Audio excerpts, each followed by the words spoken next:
out there. We're most happy to welcome today Dr. Leslie Hendleys. Dr. Hendleys is Professor Emeritus at the University of Florida. He earned his R.D. degree at the University of Southern California. He previously served on the FDA's Pulmonary Allergy Drugs Advisory Committee and the Coordinating Committee of NIH's Asthma Education Program.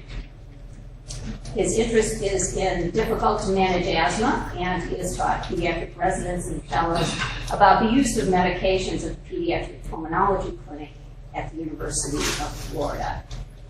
Today, Dr. Hendleys is going to speak to us on current controversies in asthma therapy. Please welcome Dr. Hendleys. Thank you very much. It's really a pleasure to be here. I don't know if there's a microphone. Can everybody hear me okay? It didn't give you. No. Am I supposed to have one? Yes. I guess if you're recording it, that would help. It's probably on here. You didn't make it here? No.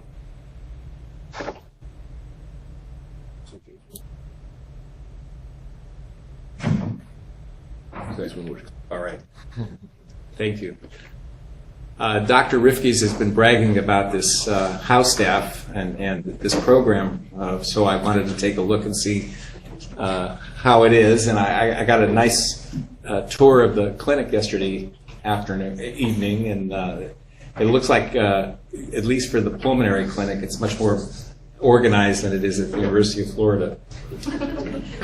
So the topic today is current controversies in asthma pharmacotherapy, especially for children.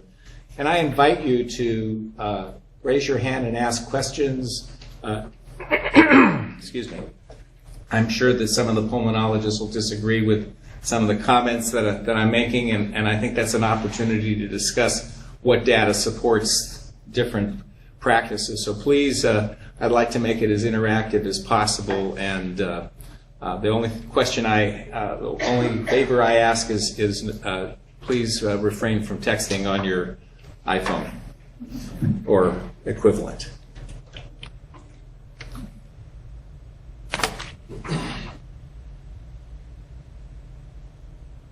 So according to the requirements, I'm supposed to announce that I have no conflicts of interest to disclose. The topics I want to cover are, first of all, Xopenex, which is levalbuterol, has no advantage over racemic albuterol, that nebulizers are an antiquated method of delivering drugs for asthma patients, even in the hospital. And we'll go over some of that data. Especially for the pediatric intensivists that are here, continuous nebs of albuterol in patients with severe asthma should be preservative-free. And I understand from the chief resident that you folks are using the product that contains the preservative that's a bronchoconstrictor, so we can talk about that. That inhaled corticosteroids are not effective for acute asthma, and that poor adherence is the most common cause of asthma treatment failures.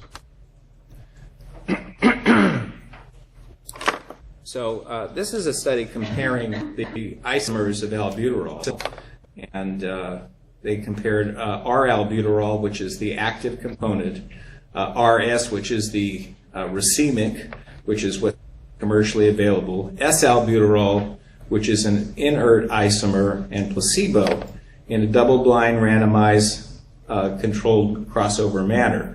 And this study was done in adults, but there is data to confirm this in children as well. And what you see here is, this is the lung function, FEV1, versus the dose. And the doses were adjusted so the patients got the equivalent amount of R-albuterol, whether it was delivered by racemic or pure isomer. And you can see that with the R-containing components, with increasing the dose, there was an increased bronchodilator effect, but that the S-albuterol was no different than placebo. Now, if you folks are probably mostly too young to remember that when Xopenex became available, the company promoted it to pediatricians as being more effective and safer than racemic albuterol. In fact, they used to tell pediatricians, without FDA approval, they would tell pediatricians that the S isomer antagonizes the benefit of the R isomer, and that's why you should use the pure isomer. I call that the S. Schmutz theory. And it turns out that even the studies that they conducted that were sponsored by Seprecor actually show the opposite, and that is that at least in humans, the S-albuterol is inert, and so the only thing that determines benefit is how much R-albuterol you give them. And similarly, the systemic side effects of albuterol are all related to how much R-albuterol gets into the bloodstream, and it doesn't matter whether it's delivered by the racemic or the pure isomer if you give the same amount. So this is heart rate, and this is increasing dose, and you can see that as you increase the dose, the more drug gets into the systemic circulation. Probably the major reason is not because of absorption from the lungs, but it's because it's swallowed and it's then absorbed systemically. And you can see here that the S-albuterol had no different effect than placebo. Now, I've seen where pediatric cardiologists have told house staff that if a patient has congenital QT syndrome that you shouldn't use albuterol, you should use Xopenex. And you'll find that some of the parents will tell you that the albuterol makes the child shaky or keeps them awake, but that the Xopenex does not. And excuse me. The reason for that is because when pediatricians prescribe Xopenex, they prescribe 0.63 milligrams. And the standard dose of racemic albuterol has 1.25 milligrams of R-albuterol. So what they're doing is simply reducing the amount of R, and you could less expensively do that by either diluting the solution or by just shutting off the nebulizer after 5 minutes. And the Xopenex is approximately, excuse me, approximately 5 times the price of racemic. So many years ago, we conducted a study at the University of Florida. Thank you very much. Comparing the delivery of albuterol in the emergency room in adolescents and young adults by either the meter dose inhaler or by nebulizer. So these were all the patients that came in agreed to participate in the study.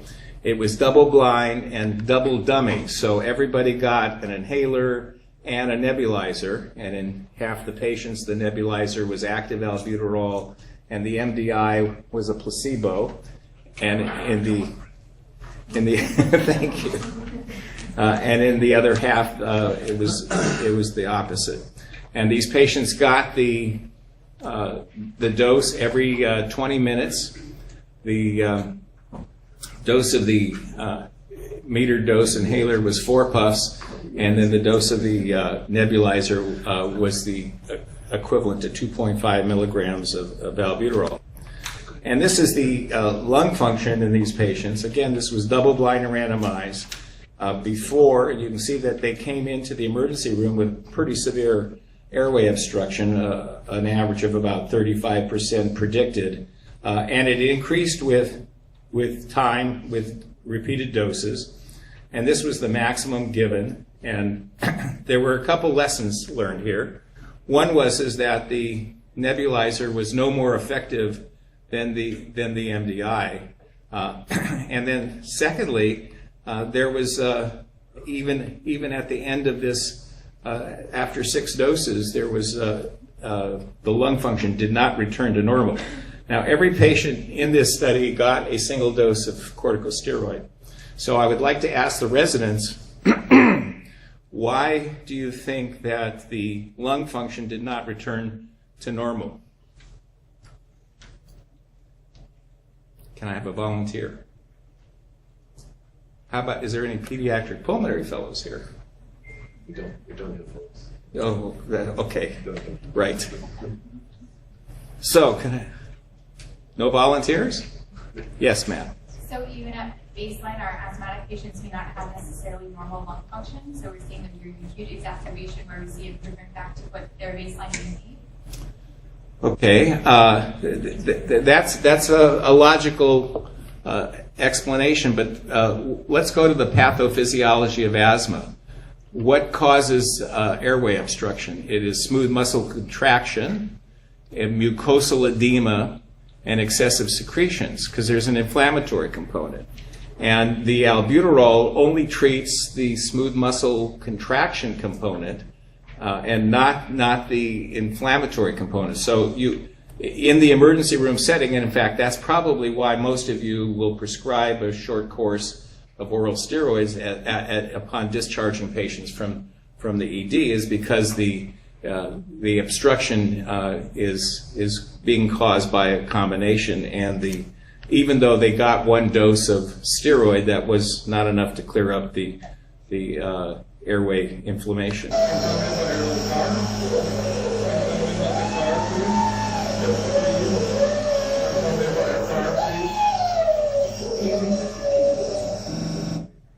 So that's the blow-by technique. And a lot of preschool kids will fight that.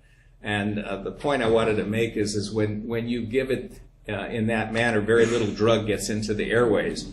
And this is a study measuring the tag was they inhaled cromolyn, which appears in the urine, and they collected urine. And you can see that the dose of the amount of cromolyn that was into the lungs, which was much greater in patients who were not distressed as compared to those who were distressed.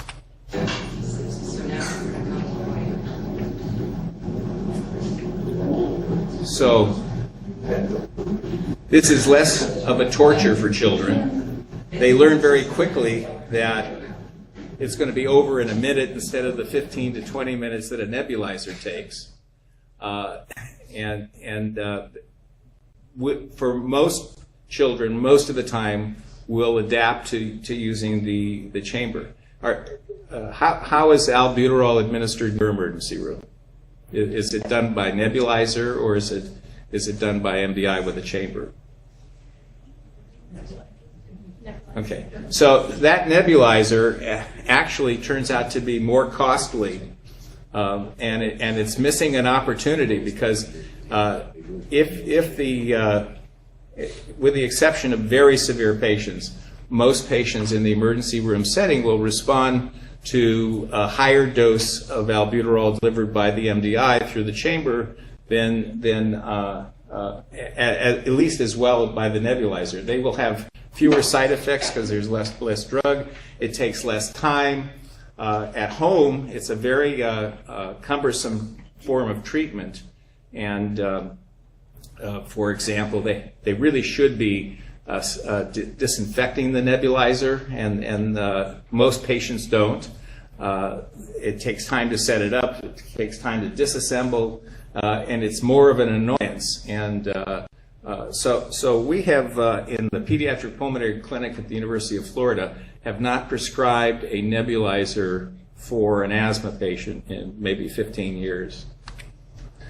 This is a study comparing the decrease in symptom scores in children less than 4 years of age coming into an emergency room with acute asthma. They were treated either with nebulizer or MDI through a chamber. You can see that over time the same efficacy was achieved. This is a meta-analysis for how many patients failed treatment in the emergency room and had to be hospitalized. And if you look at the weighted, and there have been many studies, there's actually 15 studies showing that the nebulizer has no advantage over the MDI. And this was the odds ratio of favoring the MDI and chamber, meaning that there was fewer hospital admissions in that group than in the group that got the nebulizer. And whether that's because, I don't know the reason for that. One explanation might be that children fight the nebulizer and got less drug in than through the MDI. There's also greater systemic effect.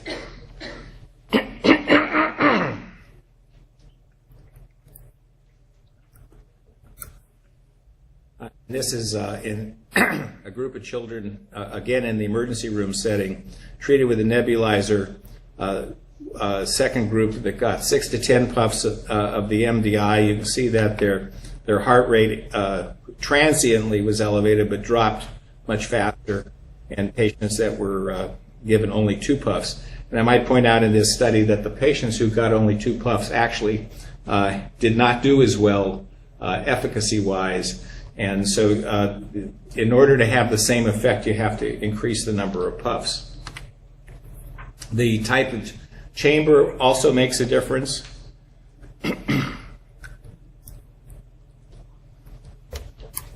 And this is a double-blind study that was conducted in young adults at the University of Florida. Patients who had nocturnal asthma slept in the CRC, and when they woke up with acute asthma, they were given either albuterol through an anti-static chamber or through a static chamber. And again, it was double dummy, so they got both chambers with each treatment.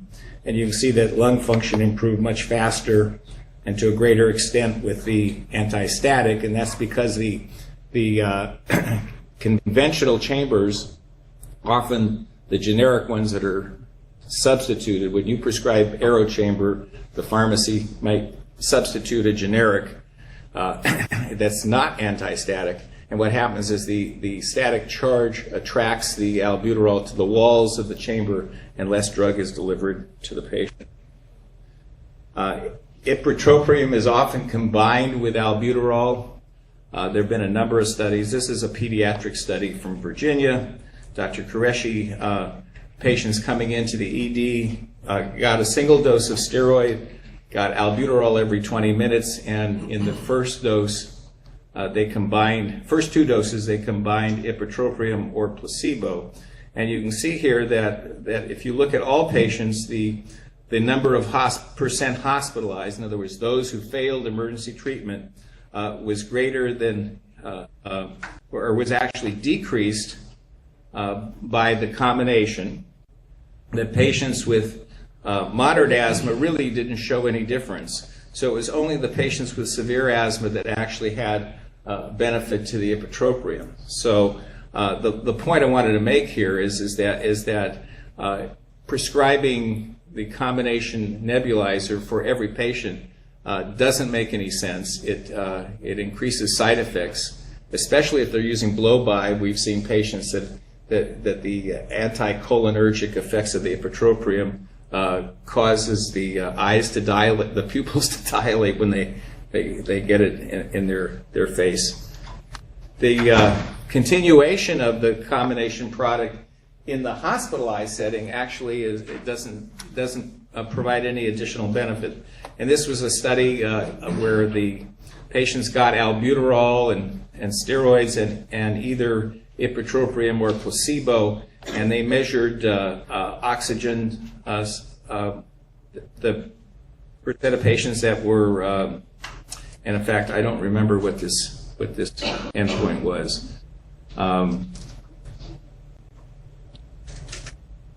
That doesn't make sense to me, the oxygen. O2 sats? Pardon me? O2 sats, probably. With the O2 sats, or how much oxygen would require? I think it was the percent of patients that required oxygen. And it was not different. Those patients who weren't well controlled or weren't responding, they intensified it, gave them things like mag sulfate, etc. None of these were different. The time to being able to separate the nebulizer every 6 hours was not different. So the conclusion here was that adding ipratropium in the patient on the floor, this is not the ICU patient, doesn't provide any additional benefit. It is more costly, and of course it can be associated with more side effects. Now, one interesting thing that had a situation that has occurred recently is the use of the albuterol multi-dose bottle for mixing up the continuous nebulizer solution. And I understand that that's what's being used here for your patients in the ICU. Many years ago, probably the end of the 1990s, there was a number of studies showing that the preservative in this multi-dose bottle, benzalkonium chloride, if you give it to volunteer asthmatics, a significant percent of them get bronchospasm. And so thereafter, almost all treatments with albuterol nebulizer was with the preservative-free unit dose. This is 2.5 milligrams diluted 3 mLs with saline. And this became the standard. And in recent years, the last few years, there's been a switch. The pharmacies have found that for continuous nebulizations where they want to prepare, let's say, a 4-hour supply, they have to actually draw up 20 to 30, depending on the dose, 20 to 30 of these vials, which is time-consuming, when they can just dump this bottle into their and dilute it with saline. And so at some of the most prestigious children's hospitals in the United States, CHOP and Washington, D.C. Children's and Rainbow Babies, the pharmacies are using this product to prepare the continuous nebulization. We did a study it was probably around the year 2000. We compared in volunteer asthma patients who were stable and responsive to methacholine, so they had airway reactivity. We gave them repeated doses of either benzalkonium chloride, which is right here, EDTA, which was a preservative in a different product, or placebo, and measured their lung function. And you can see here that on average, there was a 17% drop in FEV1 when they got the benzalkonium. And these patients were totally symptom-free when they participated in the study. What was really bothersome is that some of the patients had really profound bronchoconstriction. And these were stable patients. If you look at the literature, it's quite clear that in patients who start off with a lower FEV1, they're more likely to have bronchospasm from the benzalkonium, and if they have hyperreactive airways, they're more likely to have bronchospasm. So what is happening here in these hospitals is that the pharmacy departments, for convenience, have traded patient safety. And it makes no sense to me to give a bronchoconstrictor to a patient who may have life-threatening bronchospasm. Would any of you give warfarin to somebody who's has a GI bleed? No. So why would you give a bronchoconstrictor to someone who is having severe bronchospasm? So I hope, if you don't remember anything else that I said today, that you will make some effort to. There are other ways of getting around this without having to use the bottle. And I think what's happened is one of those situations, those who are ignorant of history are doomed to repeat it. And I think this happened before. We have a young group of pharmacists in hospitals, and I think that the story about the bronchoconstriction happened before they were born. Okay, so I have a little case here to discuss. Kathy is an 8-year-old with persistent asthma. She is well controlled on mometasone, 1 puff at bedtime, and albuterol 2 to 4 puffs PRN. Generally, she needs the albuterol 1 to 2 times a week and gets complete relief. This week, she catches a cold and begins coughing. She takes the Ventolin, but gets only partial relief. And so the questions are, and what I'd like you to do is each of you turn to somebody next to you to discuss the answer, and then I'm going to ask for a volunteer. Would you add dextromethorphan, which is like Robitussin DM, Would you change the Ventolin MDI to nebulizer solution? Would you increase the Asthma-Nex to doubling the dose to 1 puff BID? Or would you add Montelukast or add a 5-day course of Prednisone? Now, before you discuss this, if you have any questions about this patient, I'll be glad to answer it that may not be obvious. That might help you reach your decision. Any questions about the patient? Any particular trigger? Pardon me? Any particular trigger? Did she get a cold? Did she change environments recently or something like that? No, she just caught a cold. Yes, good. But she does have a history of having asthma exacerbations with a cold. So turn to one of your colleagues and discuss what might be the correct answer. Don't be afraid to volunteer because, you know, if you don't give the correct answer, it gives us something more to talk about.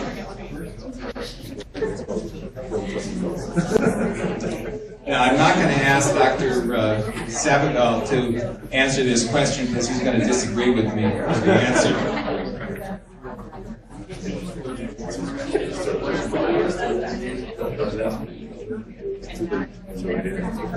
So do I need a volunteer over here? Would you like to volunteer?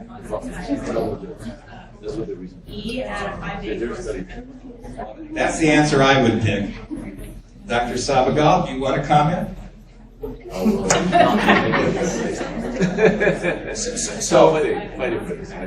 Pardon me? Okay.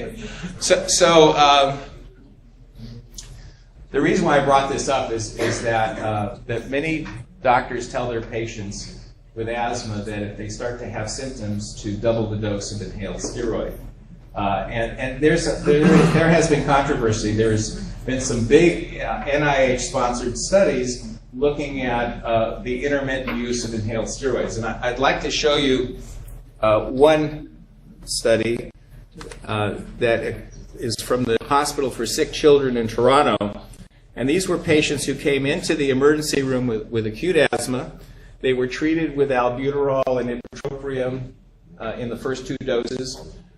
Plus they got either 20 puffs, 20 puffs of Flovent, fluticasone, and placebo tablet, or they got 2 milligrams per kilogram of prednisone and placebo inhaler. And this is the improvement in lung function, 9% in the fluticasone group, 19% in the prednisone group. The percent of patients that failed treatment in the emergency room and got hospitalized was 31% in the fluticasone group and 10% in the prednisone group. So very clearly in these more severe patients, the inhaled steroid is giving that alone in addition to regular bronchodilator is not sufficient and can result in failed treatment.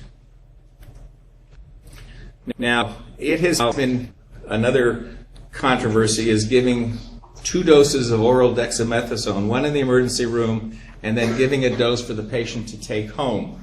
And it was based upon a study where, and again, this was a double-blind study, where patients got 0.6 milligrams per kilogram in the ED, and then the dose was repeated the next day, or they were prescribed, given a prescription for prednisone or prednisolone to get filled. They got a dose in the emergency room, were discharged, and then they were supposed to go fill the prescription. So they reported that there was no difference, and therefore the dexamethasone was 2-dose dexamethasone was as good as 5 days of prednisone. And they looked at relapse and whether the medication was not given. That was significantly more frequent in the prednisone group. In fact, they tracked it in many of the patients didn't fill the prescription, whether they missed school and whether the parents had to miss work. There have been a number of other studies like this. All of them have one fatal flaw, and that is that the endpoint is always been a return to the emergency room within 7 days or whatever. They did not measure symptom scores. They did not measure any kind of objective measure like lung function. And so, and we've had our emergency room adapted this treatment, and we actually got a number of calls of patients that they were a little better, not sick enough to go back to the emergency room, but they were still waking up at night coughing or wheezing. And so we convinced the emergency room physicians to abandon that therapy.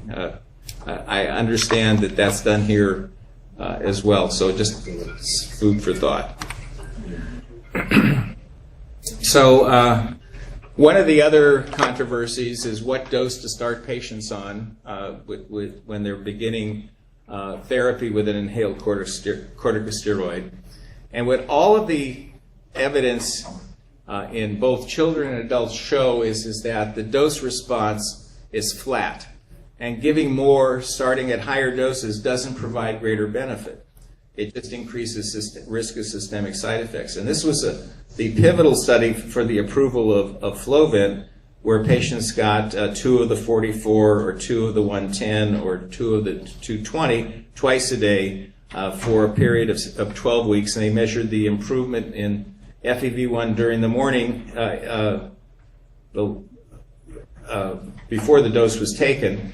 If the patients worsened, they dropped them out of the study, and so they extrapolated the data forward. So this last endpoint is the last measured change. And you can see here that and I don't know if you can, on my screen I can't see it.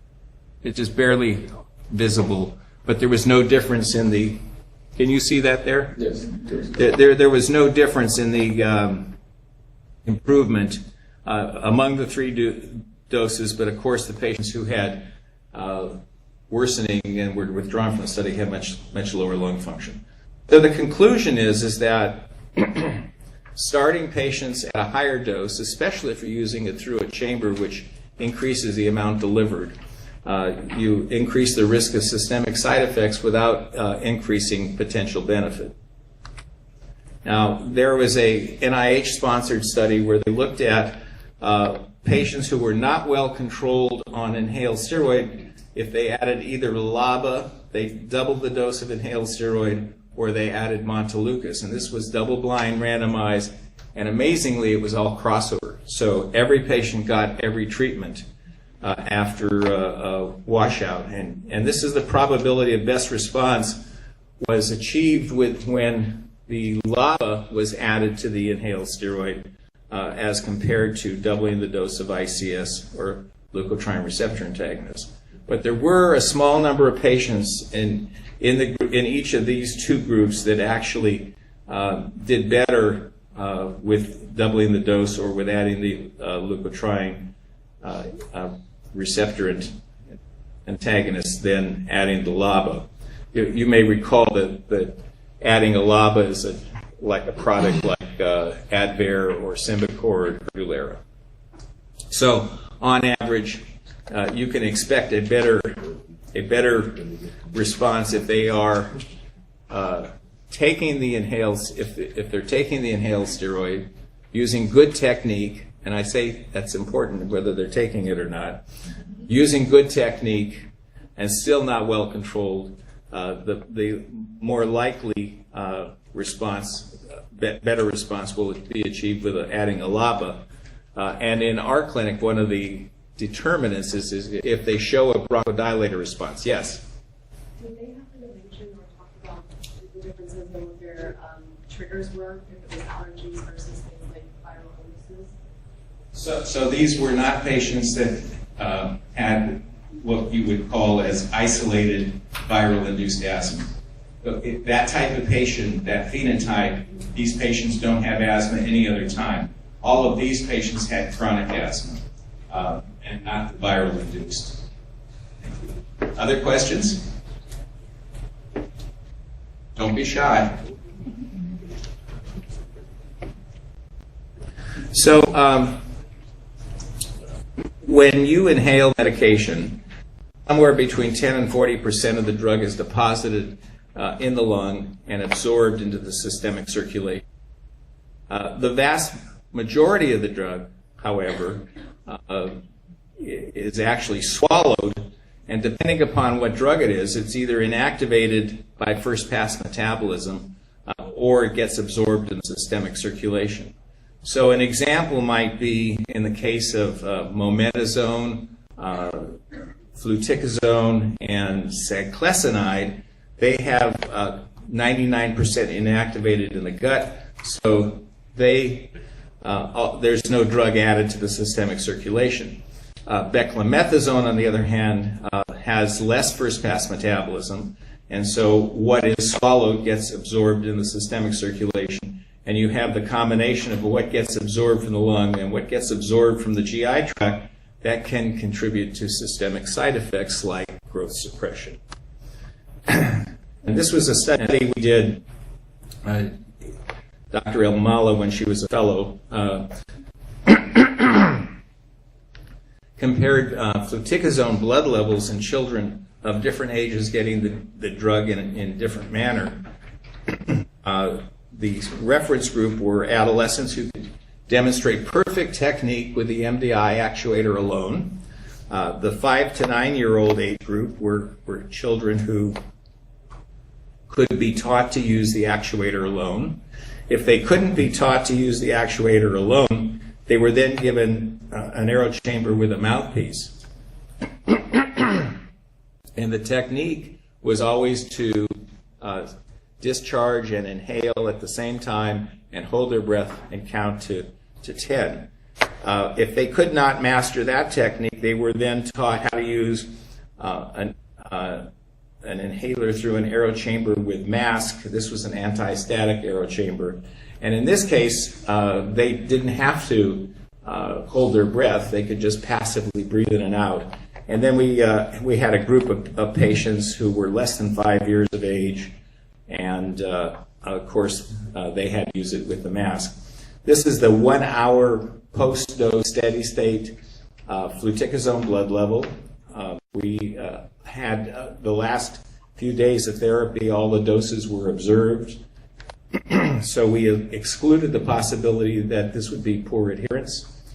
And we observed the administration of the dose so that we ruled out a technique. And you can see that in the two groups of children who had the actuator alone, the blood levels were much lower than any of the groups that got the chamber, the fluticasone through chamber. So there were really two take-home messages here. First of all, that the chamber increased the amount of drug delivered to the airways, and that contrary to popular belief, the preschool kids really did get the same amount of drug delivered. Single breath is better than multiple breath. So they it has an inspiratory flow indicator, and so they had to breathe in and out 6 times. So it wasn't single breath. So I say the 5 to 9-year-old, I understood that they did a single breath or no? The one that They had a breath hold. breath hold. Yes. Yeah, the single breath technique. So just deep breath in, one, hold it for 10 seconds, and let it go. Then on opposition to the other two groups that were doing multiple breath techniques, right? No, the actuator was slowly inhaling and holding their breath. Right. There was 1 puff discharged into the chamber, and they breathed in and out 6 times. Okay. So all the groups, okay. So you did not compare the two techniques, the multiple breath technique versus just single breath and holding. How would you do multiple breath through an actuator if you're only? I mean, they all got the same dose. What I'm saying is in the 5 to 9-year-old, at any time in the group, do you compare the ones that could be trained to do single breath, 1 deep breath and hold it, versus the other one that were breathing in and out 5 or 6 times? So that's where these two groups were. The group that got the mouthpiece breathed in and held their breath, which was the same as with the actuator. So it was only the one with a mask that would breathe in and out 6 times. You think we should have done it differently? No. I agree. I mean, that's what I always tell the residents. When they can perform one breath in and hold it, it's better than the multiple breath techniques, and your numbers are showing that. So, no, I don't think they are. With the mask. With the mask. With the Right. spacer. No. I'm talking about spacers, single breath versus multiple breath. That's Okay. what I'm- Yeah, so I there is no point if they can inhale it and hold their breath to do multiple breaths. Exactly. Okay. My asthma. They said they'd fix it, but it didn't make any difference at all. Well, sometimes doctors make mistakes, and they need to try twice as hard to fix them. Are you using an inhaler? All the time, go through one a week. Is you sure you're using it right? Do I look like an idiot? No. Why don't you show me how your inhaler works?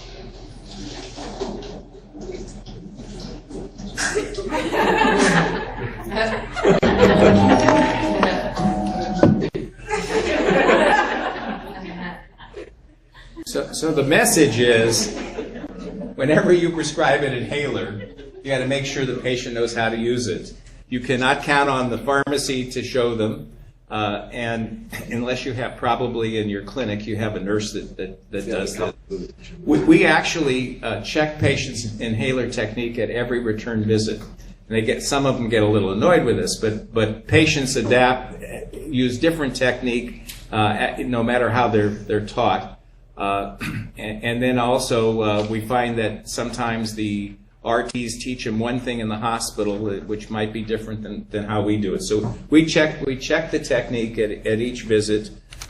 We ask the parents to bring in the chamber and their inhaler at each visit.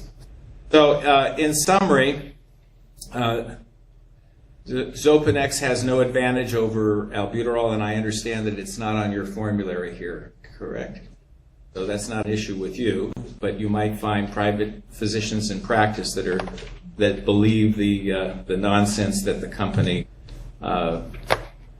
promoted when it came out. That nebulizers are an antiquated method of delivery, and I can say, at least in our hospital on the floors for sure, there is hardly any nebulizer use.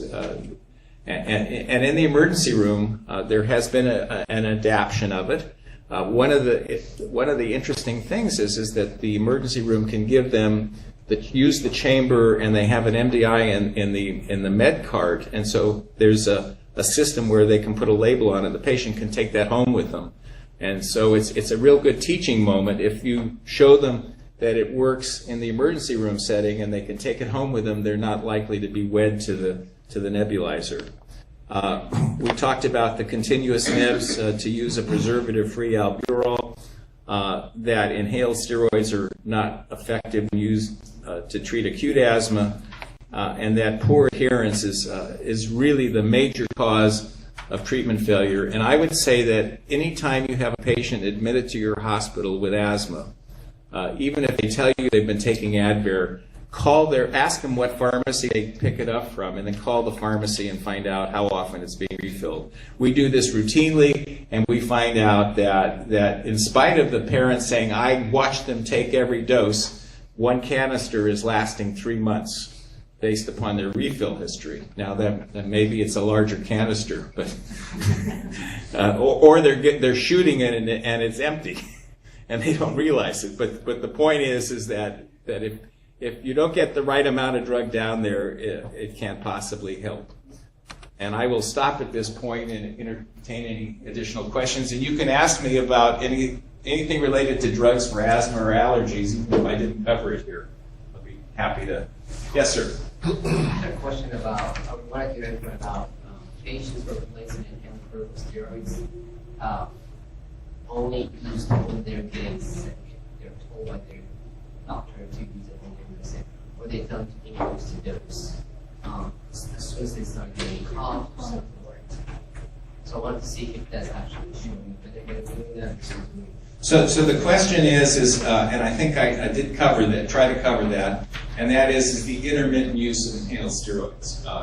And it in part The first issue is to decide whether you have a patient who really has chronic asthma and they're just getting worse, or whether they have intermittent asthma where they're absolutely symptom-free unless they have a cold or if they're running vigorously. And so that's the first step, is to make that separation. If it is the intermittent type, giving them inhaled steroid intermittently is not going to be effective. And the slide I showed from the emergency room setting demonstrates that the inhaled steroid, even at 20 puffs, is not as good as giving a short course of prednisone. Now you can raise the issue: how often can you do that? And typically, preschool kids, if they're in daycare, will have multiple bouts in a winter time, and maybe 3 or 4. And there is good data showing that if you don't exceed 4 courses in a year, and there's at least a month between the courses, that there's no systemic adverse effect to doing that. So it relates to steroid phobia, or lack of knowledge on the doctor's part, thinking that the inhaled steroid is just another form of prednisone. And the important issue is it's not. And I think somebody mentioned using budesonide nebulizer suspension that way, and mixing it with albuterol PRs. Right. If you look at the data on inhaled steroids, there is data on the time course of onset, and it takes several days of regular use before you see a measurable effect with an inhaled corticosteroid. Good question. There was something over here. When you write for the aero chamber, should we place on there non-static? Should we mention that when we write the script for the aero chamber? Yeah. So if you write aero chamber brand, you should write do not substitute. And all of the Medicaid HMOs in Florida will cover the aero chamber brand. We went through a battle over that, but so that's covered. For patients who have to pay out of pocket, our pharmacy purchases the chamber for $14 and sells it to them for $20. So we have an arrangement with our pharmacy. If they purchase it from Walgreens, it's like $60 or $70. And so we encourage them to get it from our pharmacy if they have to pay out of pocket and they're not Medicaid patients. Can you just cover what exactly is static and non-static? So, what does that look like? Okay, so that's a good. The question is what do they look like? The difference. You have to go by brand. So the aero chamber brand, what's the one? It starts with a V. The Whisper. those metallic one. Fortran. There you go. Okay. It's a rarity. Oh, good. What is it? Fortran. Yeah, it's a metallic type. It's that's close. That name. Vortex. Vortex. Right. Right. So that's an aluminum one, and so it conducts electricity, and so there's no static charge on it. So there's aero chamber, and then there's a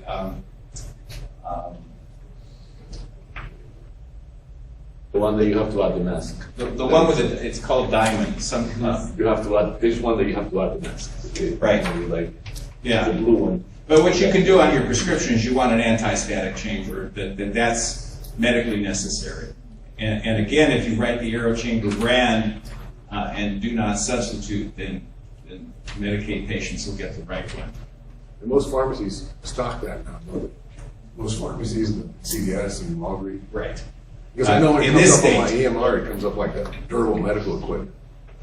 Yeah, but it's actually handled as a prescription drug product by Medicaid. It's reimbursed. So it is not the durable medical equipment they'll get a different product if you use that, because the respiratory companies will often use the Inspira chain. It's breeze. In fact, I don't even think that's many anymore, but there's some other brands. OptiChamber. OptiChamber, that's it. So there are two OptiChambers. There's the cheap one, and then there's the anti-static OptiChamber. And so you got to be careful. Other questions? I just want to know if there was any extra benefits to doing IV steroids versus PO if you have a kid coming in with increased work of breathing, respiratory. That's a really good question, and the answer is if they're not vomiting, there's no advantage to using the IV. Prednisone and prednisolone are 100% bioavailable, and if they're already in the liquid form, it's got a rapid absorption. And so giving it IV would only be indicated if the patient can't hold down or spits out the oral. One of the problems with the prednisolone is there's different prednisolone products on the market, and it's only the prednisolone sodium phosphate product, which is an ester, that actually is tolerable. The others are much more bitter, and kids will often spit them out because they're bitter. But so we always write the order that it has to be the prednisolone sodium phosphate, which is a generic for Orpred. If you know that brand name. So back to the study you brought up on the dexamethasone versus prednisone and prednisolone. I know that you mentioned that they weren't looking at great physiologic endpoints. Are you aware of any studies that are ongoing to further investigate this? Because I feel like many hospitals have changed their practice already in the ER setting, at least, to using dexamethasone. So I agree with you that that's happening, and I don't know of any study that's ongoing. Again, it's all dependent upon non-objective measurements. And if you talk to patients who've had this treatment, they are not sick enough to go back to the emergency room, but they're still not better, and they're still up half the night. And so I think it's an educational issue, and I just think that the reviewers for these journal articles have not picked up on the fact that you really need to see what's happening with lung function and symptom scores. I have a follow-up to that. Sure. So, as hospitalists, we often, they'll get one dose of dexamethasone in the ER and then still end up getting admitted.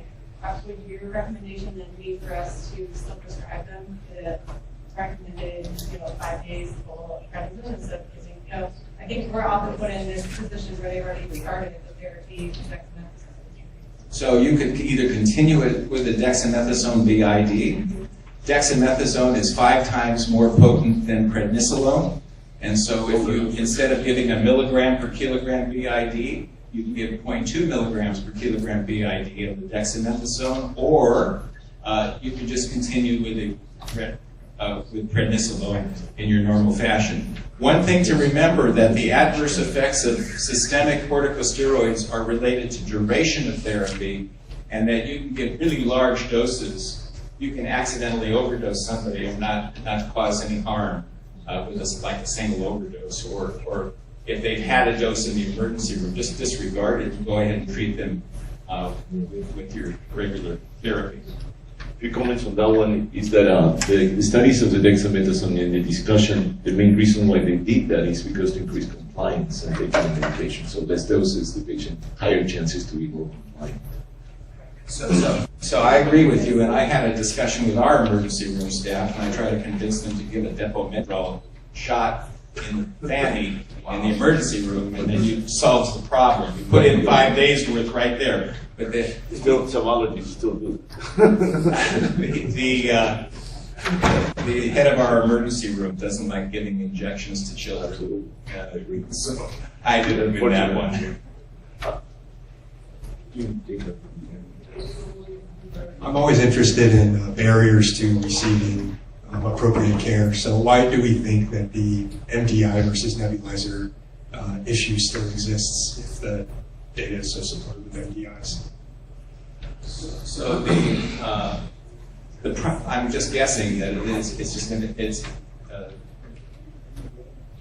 doctors were taught that the nebulizer was more effective because it was used in very acute situations, and so that. Inertia. Pardon me? Inertia, doctor inertia. I think that's what it is. I think, You know what though, Rich, can I just say something as someone who sees these patients? So I feel like the patients, when they come to the office, they have family members who are on the medication, on a nebulizer. They swear up and down they've been using nebulizers for the last 18 years, and they will absolutely not believe you about using an NDI. They will tell you, there's all kinds of a lot of the patients, they just don't, it's really hard to change their minds sometimes. So I spend more time convincing them to use the NDI than I do spend to just give them a nebulizer. And so it is a lot more work, and if you're seeing 30, 40 patients a day, you're just going to want to give them a nebulizer. That doesn't happen. So it's inertia. So it's patient inertia and doctor inertia. Yeah. I can tell you that the key ingredient, and somebody actually did a survey of hospitals in Canada, the key ingredient is whether there's a physician advocate on the staff, and it just that pioneers it, and if that happens, then there is a change.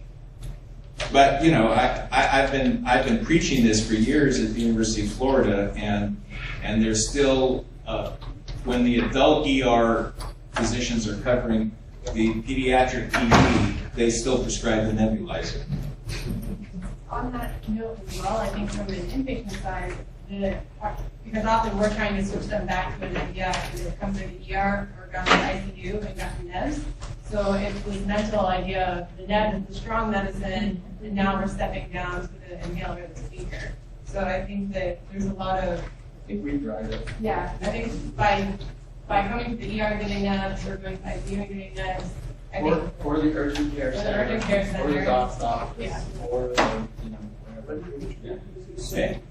So I will point out that there is absolutely nobody has done the study to show whether you can give repeated MDI with a chamber in the PICU setting. So that's the one place where there is no data, so the nebulizer wins in that situation. I do secretly wonder in the hospital if people do not like MDIs as much because it requires more kind of training.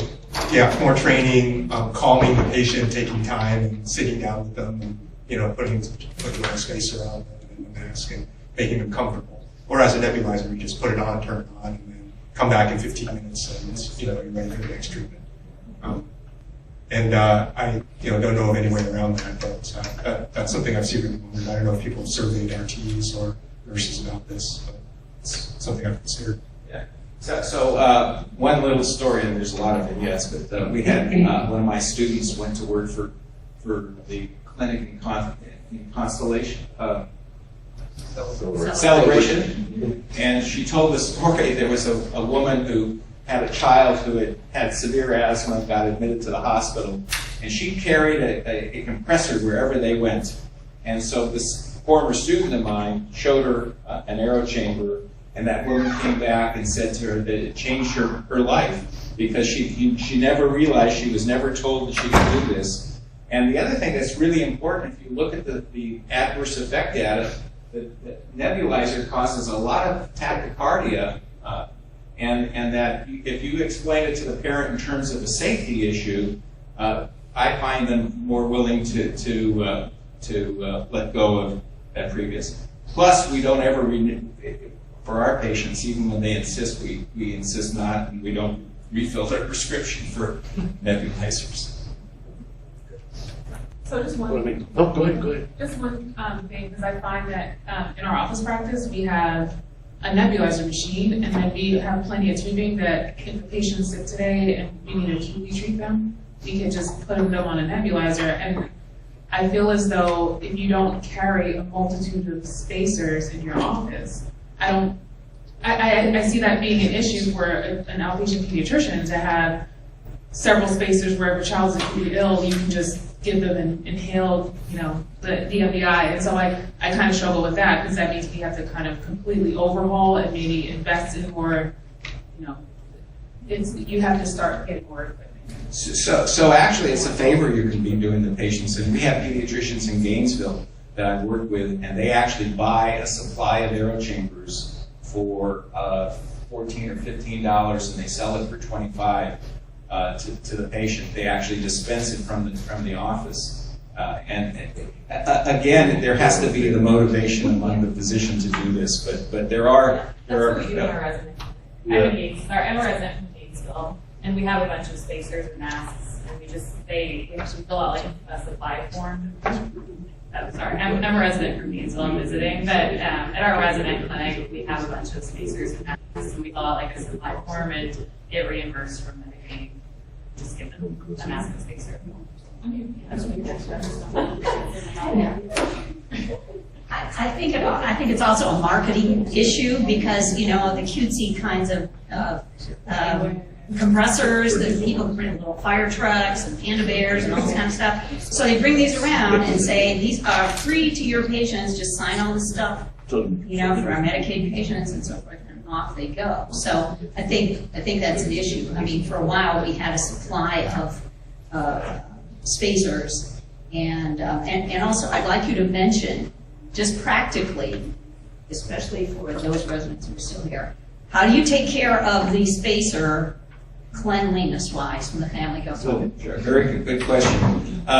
Nobody follows this advice, but we give them a written sheet, and we tell them to put a drop of dish soap in the chamber, fill it full of warm water, rinse it, and let it air dry once a week if they're using it like for flow vent, and just wipe the mask with some alcohol, so that they don't have to take it apart or anything. They can just take the cap off and fill it. So that's the advice, but I find very few patients follow that. And they bring it back. We actually had, I forgot what kind of animal it was that popped out of the chamber. Oh, the bear. It's a little bear that they have. No, this was a varmint. Oh, no, I didn't know that. No, what I said is that the little bear thrown in the side of the chamber. I want to make a comment. Yes, please. Because Mo had an interesting question that actually is a controversy in the world of pulmonary.